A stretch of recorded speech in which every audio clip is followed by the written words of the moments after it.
New York is the city that never sleeps, and neither does Sal Licata. From Flushing in the Bronx to the Meadowlands in MSG, Sal sounds off on the biggest sports news of the day. Welcome to WFAN Daily with Sal Licata. Welcome to another edition of WFAN Daily, a special Giants edition today for WFAN Daily. I wanted to go over it in depth with somebody who is as passionate as a Giants fan as I have seen, certainly following along on social media. Bobby Skinner, I know you're boys with Marash as well. I said hello to him before, and he said, I'll say hi to Bobby for me. So you guys are two nutjob Giant fans. Before Bobby, we even get started, of course, you're from Talking Giants, John Boy Media, which is a great job there. All you guys do a great job. Dude, how do you do it with this team that has been nothing but trash for the majority of the last decade? You're diving into every single play every week, even in these meaningless seasons. How do you do that? This is the first year where it's just so tough, because you had a cycle of new head coach, new GM. It's like, all right, let's figure out what they're about. Last year, you really thought you were going to get one of those top three quarterbacks, and then they went on that 3-game winning streak. And then this year's just been so rough because I just don't see the light at the end of the tunnel. All right, so where are you at off of that? Where are you at with Shane and Dave? So Dable, I think, has done, a solid job as a head coach, offensive play caller. I think, he did well with Jones that first year. You saw him get some stuff out of Tyrod and DeVito. But overall, I don't think Joe Shane's done a good job of just bringing in talent. Right, we could talk about, are they a quarterback away? Are they close? I just don't think he's done a good job of bringing in talent, specifically with the draft.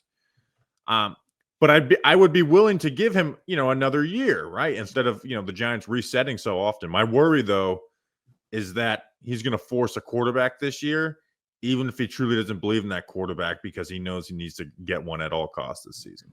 So this is kind of the problem that we've had, and the way that I would say this on the fan is that, this is years in the making. This is not just, this is a Shane and Dable problem. This is because repeated mistake after repeated mistake, whether it's pushing Coughlin out too early, whether it's pushing McAdoofus out, who I didn't like him, but they were onto something with trying to transition from Eli Manning, whether it's allowing Gettleman, A, bringing Gettleman in, B, allowing him to take a running back overall, and then strong-arming kind of in certain ways, at least to keep Daniel Jones as the quarterback with this current regime.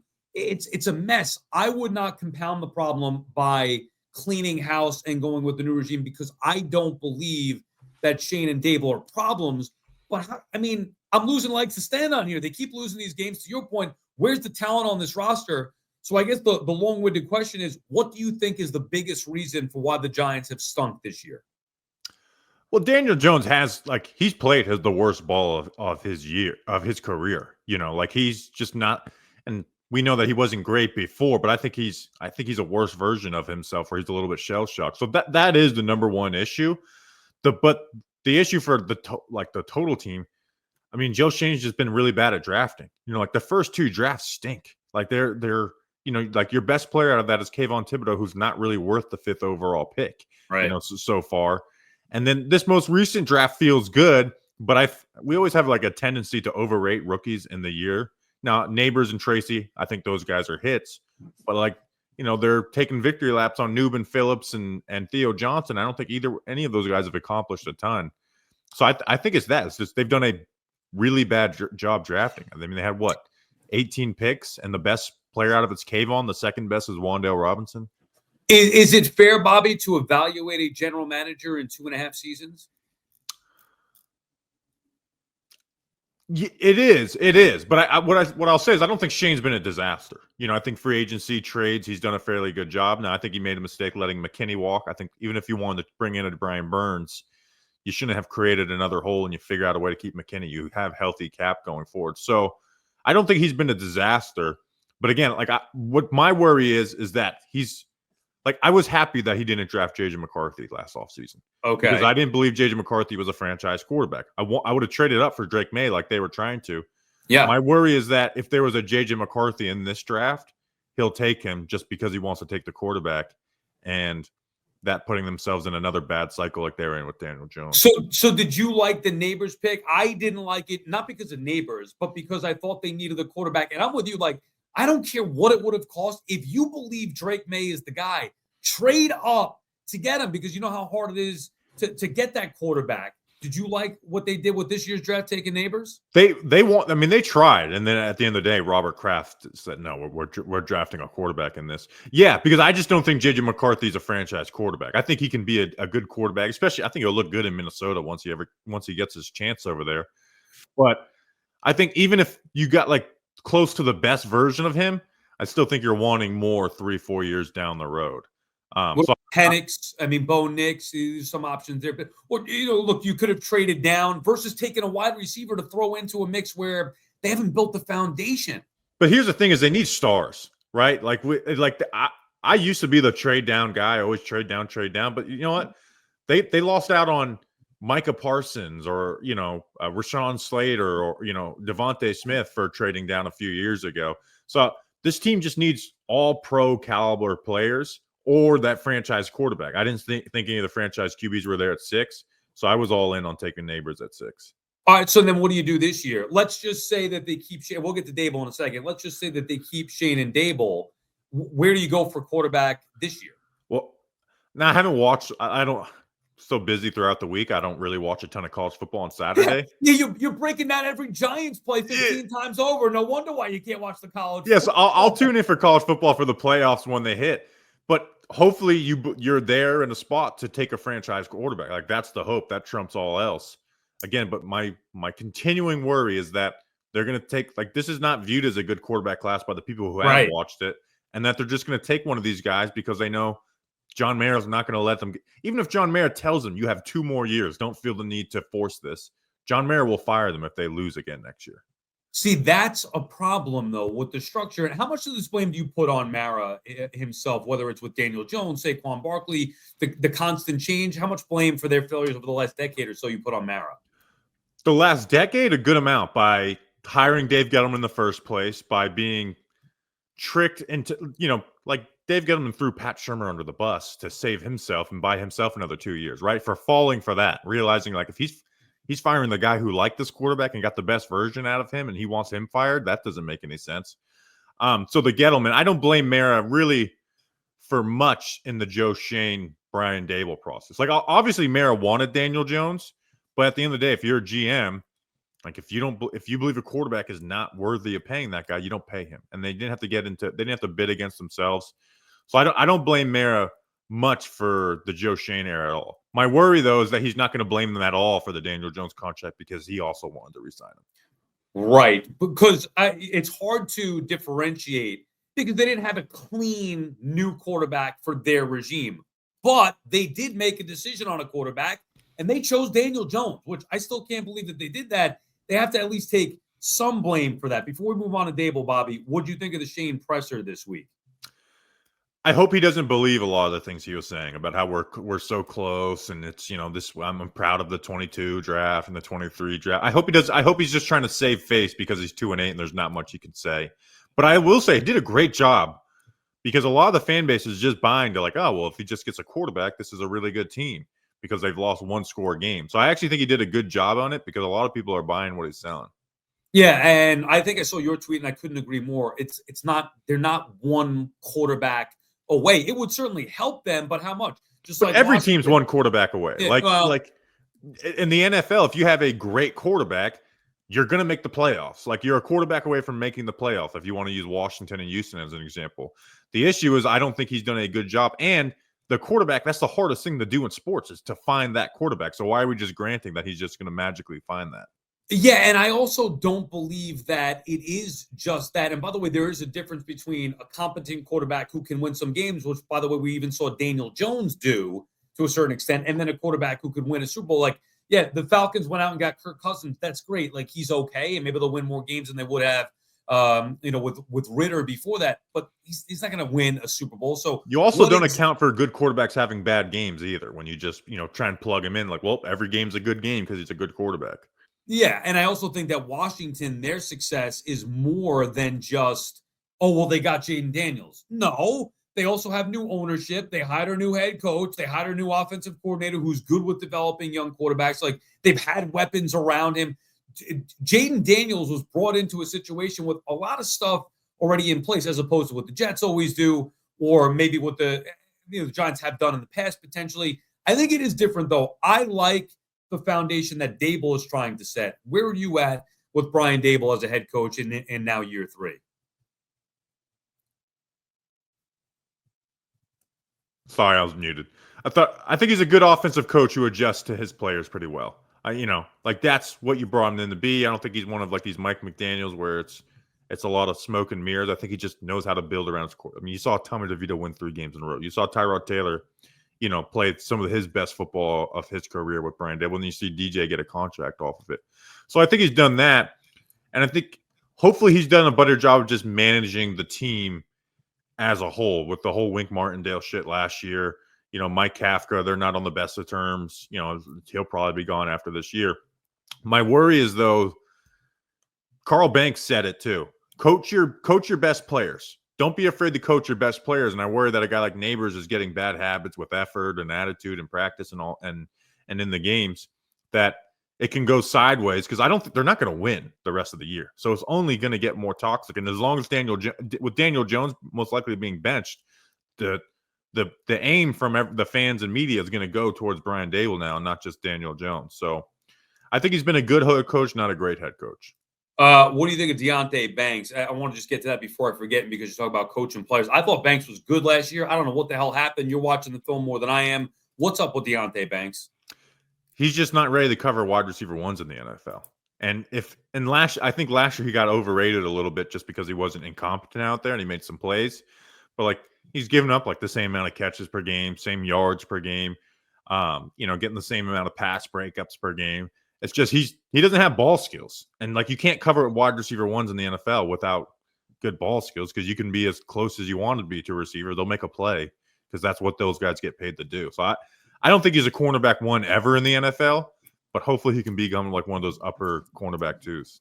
All right, so back to the Dable thing, because it made me think of when you're saying coach your good players. Is that on him specifically to make sure he doesn't lose a guy like Neighbors or Tracy, regardless of who the quarterback is and regardless of the result the rest of the way? Yeah, I don't think they'll lose Tracy, but Neighbors is like you knew it when you drafted Neighbors, right? Like it's no secret that he was sometimes an issue. He had an arrest, and it's like you just got to keep him engaged. And like that second interception by Daniel Jones against the Panthers, bad throw, threw it behind Tracy, interception. Neighbors runs an awful route, like slow, and it's like if Neighbors runs a good route, that might be 7 points. Instead, it ends up being an interception, and we all point and laugh at Daniel Jones, but like that, you can't have that shit from your best player on offense from Malik Neighbors. So Neighbors, great player, but you got to coach your best players. Do you prefer Locke or DeVito, one to the other, or you don't care at this point?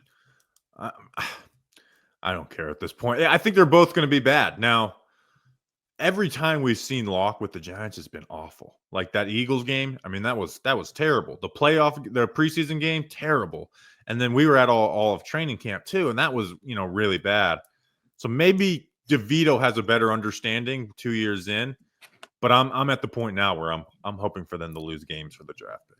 Yeah, okay. So now that was going to be my next question. Are you somebody who's I just don't understand a fan, especially one as diehard as yourself, who's watching the film and reviews and watching the games multiple times over every week, how you can sit and watch a game and root for your team to lose. I think that's I don't.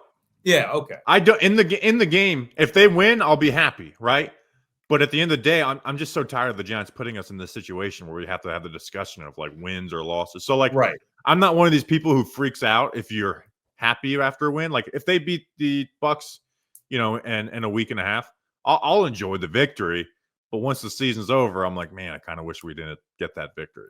Understood. I kind of think that's the best way to approach it. I just never understood the thought process of a fan rooting against his team. Although I will say, even though I'm not a big guy for tanking and rooting against your team, like no good can come of the Giants winning games the rest of the way. Last year, I thought it was important to try to right the ship and not go off the rails. And I thought that they did that to a certain extent, even with all the injuries. This year, to me, like they're ultimately just better off having the better draft pick because I don't care if they win 5 games, 2 games. There's no difference. The year has been a total failure regardless. Yeah, I think last year is actually more important because they were never going to get fired after a year or two after coming off of playoffs. And then we could be sitting here with Drake May as the Giants quarterback. Where this year, if it goes like really sideways, John Mara has went back on his word a bunch. You could see one of them getting fired. Then you could see Joe Shane throwing Dable under the bus to save his, job security or something. You just never know. Even though you say in the moment, like, oh, they should be safe, you just never know until the stadium's empty and you're doing embarrassing shit out on the field and Locke has thrown 4 interceptions and then you bench for DeVito and DeVito. Like, you just never know until that shit happens. Yeah, winless at home. I mean, we think you can't get any worse losing to Carolina and Germany. It could get worse potentially. I ultimately would be surprised, and I think it would be a mistake if Mara got away from those guys now. If they did, you have somebody in mind, whether it be a head coach or a general manager who you want to see him hire? I haven't even really got to that point. GMs are so hard because it's like, what do they do? What do they do? You know what I'm saying? Like, you could be the best, you could be the assistant GM for the best GM in the NFL, and you're not a good GM. And vice versa. You could be a great, GM candidate, but the guy ahead of you sucks at his job. Like, look at Brandon Beane with Gettleman in Carolina. He's a good GM. Gettleman wasn't. So no, I mean, everyone wants Ben Johnson from Detroit as a head coach. But I will say that I'm all in on offensive head coaches because, like, just have that stability for your offense. Offense is what gives you sustained success over a long period of time. I'm an offensive coach guy. Are you so you live where, in Florida now? Marash, just give me a little bit of insight to you. You're based in Florida? Yeah, over by the Space Center. Okay, so do you come to a lot of games at MetLife? I will be at the next the Bucks game, but no, I come up like once or twice per year. Okay, I mean, good for you. It's bad enough you have to watch it, let alone fly here to go to these games. I just don't get how. I mean, I respect it. Believe me, that's why I wanted to talk to you. I just don't get how you can dive in, week out, and watch this freaking slop. Oh, if I wasn't getting paid to do it, I don't know if I would, dude. I'd be, going to the beach on Sundays and taking advantage of the, the warm weather down here.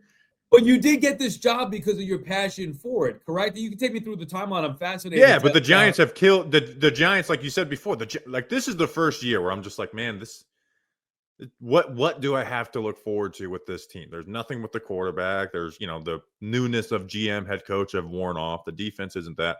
But I was born in Jersey, but raised here. So, grew up a Giants fan. Okay. Played football in high school and college, and then started doing this as a hobby, got noticed, and then it went from there. It's incredible. And it shouldn't be work to watch football games, right? I know there's like work in editing and all that stuff, but the Giants and Jets make it, for me, because I got to talk about both the Jets and Giants, they make it work watching these games. It should not be like that. And it's gone on for far too long. I'm assuming did you go to the games with Eli? I don't know when you moved down there. Probably. I moved down there when I was a kid, but I've been to Eli games, whether they're down in Florida or flew up there. Any postseason?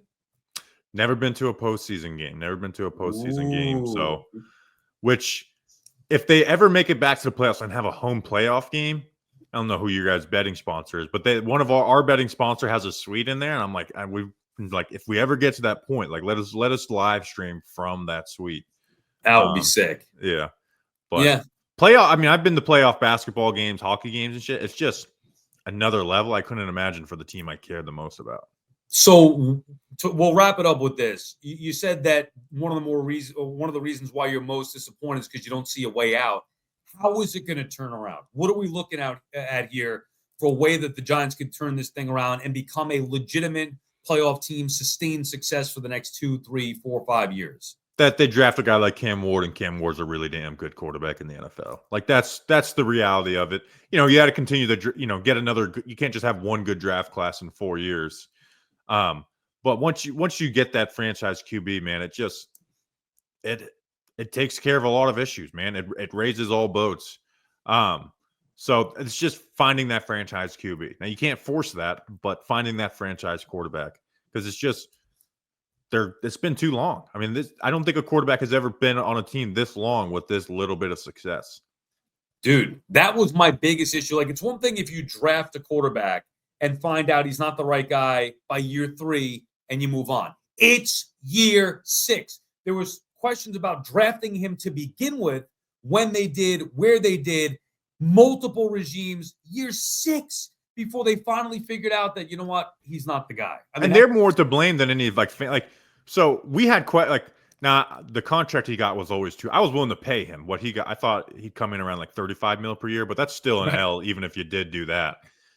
But we're like, all right, but they're a very conservative offense. Is it because they only have Darius Slayton as a wide receiver? Is it because of the offensive line? But they were the ones in the building who knew. Like, they're the ones that got to be there every day and why they were calling the offense they did. And then last year when they got Waller, and Hyatt, it was just like, oh, this is what he is. And if you try and run a more complex offense, it just folds, and he doesn't take, he doesn't make big plays or anything. And that made it clear. And then this year, they just kind of knew what they had to get through. Oddly enough, their most successful year in the last decade was the one that probably was most detrimental to future. Like it just delayed the process potentially with this regime because they had that success with Jones in year one. Yeah, that was, and they didn't, they never wanted to keep Saquon Barkley, so they keep him for a year in franchise tag, so maybe you don't get a deal done with an Xavier McKinney a little and have that extra cap space. So there's just, you don't go out and spend money on Darren Waller and have, him hurting your cap. So yeah, that now I'll never, regret winning a playoff game, but yeah, in hindsight, that did put them on a bit of that put them too far ahead of schedule and end up screwing them. Yeah, and making them, like you said, Barkley, Jones, that whole thing where you just wish they had a clean break with a new regime, start fresh without Gettleman's guys. Bobby, we really appreciate the time. I want to do this again at some point, maybe when the Giants are good down the road. We could have a positive conversation. I hope for you with your passion that this team starts turning around at some point. We could have some fun talking Big Blue football. Yeah, the Super Bowl, the draft will be, right around the corner. So yeah, we got that coming up. Yeah, exactly. Another year we look forward to the Jets and Giants picking in the top 10, maybe even top 5, hopefully, for the Giants this year. Bobby Skinner, Talkin Giants. Check it out, John Boy Media. Thank you, Bobby. We appreciate it. Thank you.